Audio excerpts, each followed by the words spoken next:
cookie. Mmm. Smooth. Mmm. Mm. Mmm. Open. Algon. It's Algon! Hey guys, this is a recipe video for a healthy version of a Samoa cookie. It basically just has 3 ingredients: dates, coconut, and chocolate. I start off by chopping up about 1 cup of dates, or in this case, because mine were so soft, I was able to just break them into pieces by hand, but you do want to be careful and check and see whether or not your dates are pitted. If they're not, then you want to go ahead and remove the pits. And if your dates are a little bit tough, then you can soak them in some warm water to kind of help this step along. The next step calls for adding equal parts of unsweetened toasted coconut flakes. So I'm going to measure out about 1 cup, but in my case I felt like the size of the coconut flakes were a little bit large, so I ended up tossing them into the food processor and grinding them up until it got a little bit finer in texture. And my coconut flakes were also not pre-toasted, so I went ahead and did that step just by putting them in my little toaster oven and baking them at 300 degrees Fahrenheit for about 8 minutes. But you do want to keep an eye on it to make sure that it doesn't burn. And even though this is kind of a no-bake cookie recipe, this step is so fragrant and really can make the house smell so nice. I do kind of keep checking on them and stirring them around a little bit during the toasting process until they're a nice golden brown color, and I'm adding in a pinch of salt as well. Next, we're going to put the dates into the food processor, and having this kitchen appliance really helps to turn it into a paste. And once that's done, we're going to add in the toasted coconut flakes until those are combined. And this is really the texture that you're looking for here.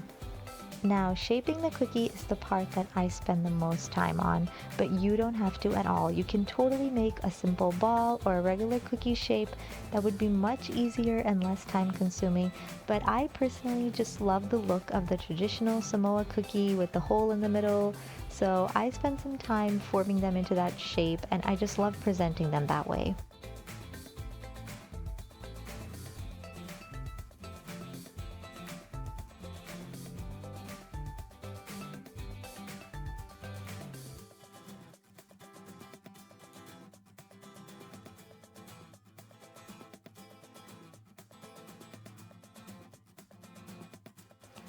Next, I pop them into the freezer until they harden, which usually takes about an hour.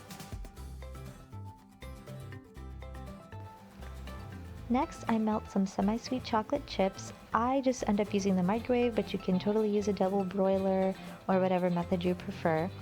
And I'm just dunking the bottom of the cookies into it to add a coating. And I'm using wax paper here just for easy cleanup and to help prevent sticking. These cookies are so rich and delicious. The dates have this great sweet caramelly taste that really complements the nuttiness of the coconut. Plus, they are definitely on the healthier side. Dates are high in fiber, antioxidants, and vitamins, so I really feel like it's a guilt-free treat.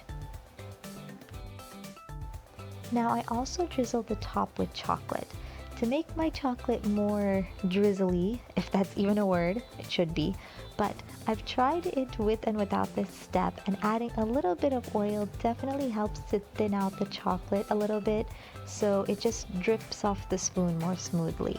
So in this case, I added some coconut oil.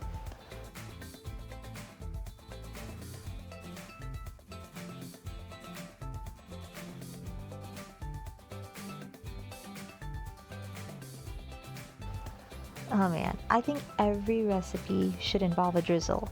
Something about it is just so fun and makes food look so irresistible. I usually pop this back into the fridge to let the chocolate harden, and I store and serve it cold from the fridge too to keep the chocolate from melting. But I really love this recipe And I hope you guys enjoy it. My toddler happened to watch me editing this video and now he's asking for more cookies. So I gotta get back to work and make another batch for him. But I really hope you guys enjoy this recipe and I would really appreciate it if you would like, comment, and subscribe. And thank you so much for watching.